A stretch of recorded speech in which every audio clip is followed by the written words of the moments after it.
Hey everyone, welcome to Slope Hill Homestead. Rita here. I know it's been a hot minute since I made a long video. I know I did a couple shorts and stuff, but sorry about that. It's been crazy, of course. There's all the goatees in the back. So hope everyone is doing well. It's really cold here. We are in southwestern Pennsylvania.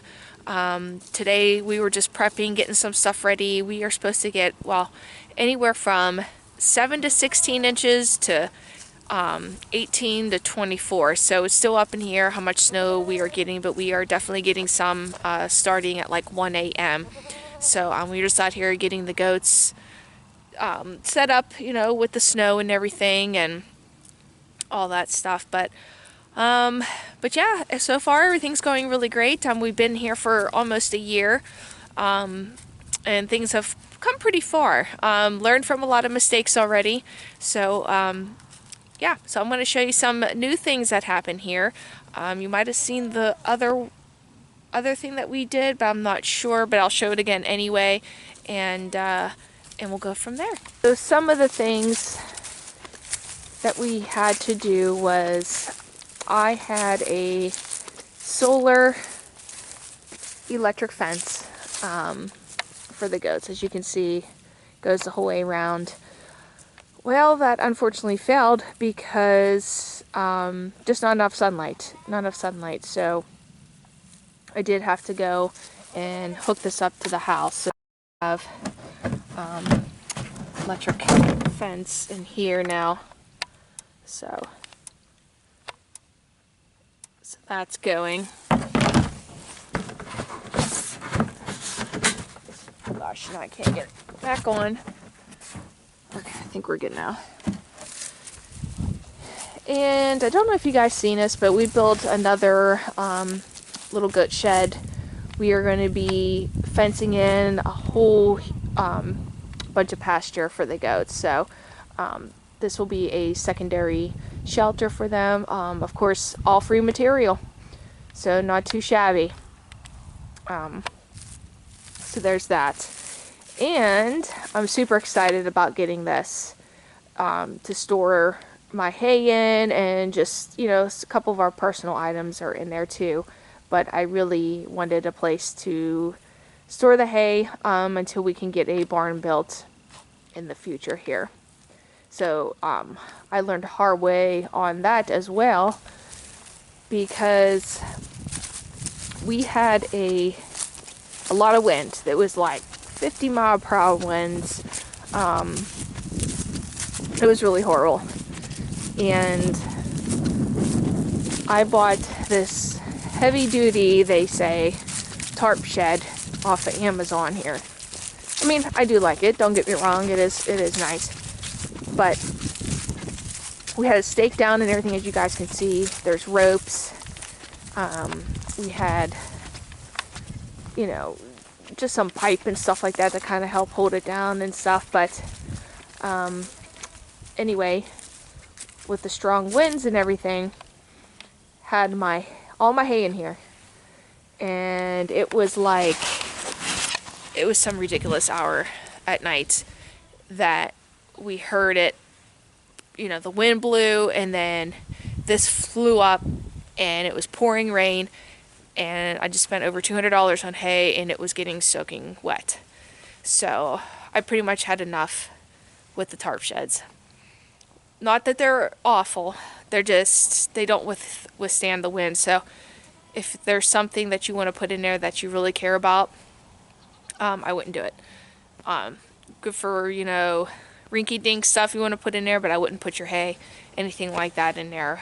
I learned the hard way, so I ended up having to buy that shed, which I'm glad I did. I really love it, so I just didn't want to have to spend that extra money right now, but it is what it is. But so anyway, like I said, we were prepping just some of the stuff here for the snow that's coming tonight, trying to make it a little bit warmer for the goats. I'll show you a little bit of modifications that we did and what we do to keep our goats warm and cozy when in the cold and the snow. So this is just a small pen, birthing pen that I have for the mom and baby to stay in. So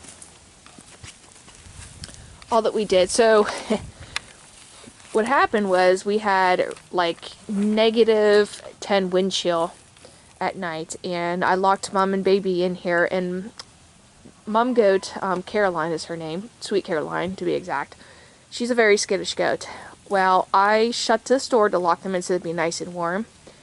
And when I came out in the next morning, before I went to work, I usually open up the pen and let them run around, you know, a little bit as I'm doing my chores in the morning before I go to work. She would not go back in the pen. I was out here running around like a crazy lady at 6 a.m. trying to get her back into her pen. Finally, after trying to coax her in, I just put some grain down in the middle of the pen there. I just stepped back for a couple minutes, and then she finally went in. I heard me shut the gate, but I'm like, okay, well, lesson learned on that. Don't lock her in or don't let her out of the cage in the morning. But I figured out maybe this might be a better way because I have this in the other goat pen for, and like I just was using regular buckets of water and putting a lot of straw.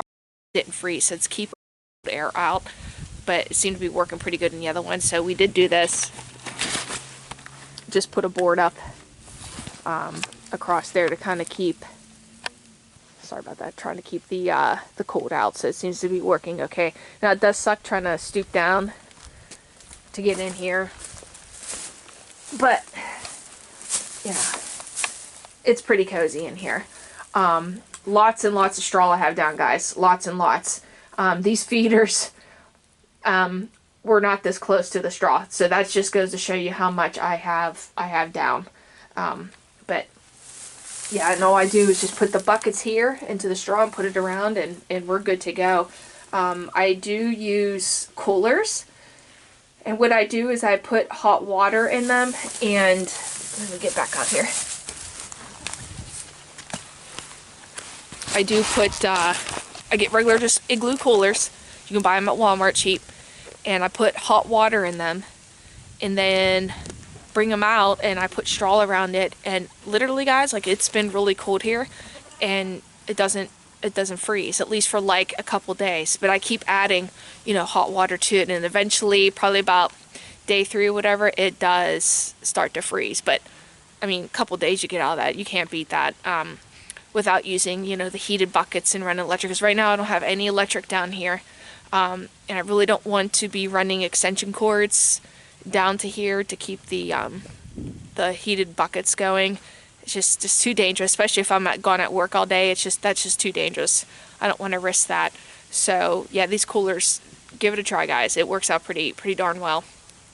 But like they're not the huge chest coolers. They're just the little, like, you know, ones that have like a water spout you push and water comes out, whatever. What I'm using now for them. And it's working really well. So, all right, we'll go into the other goat pen. Hi, Barb. Is Daryl getting on your nerves? So, and there's Special Boy. So Special Boy gave me a little scare a couple weeks ago.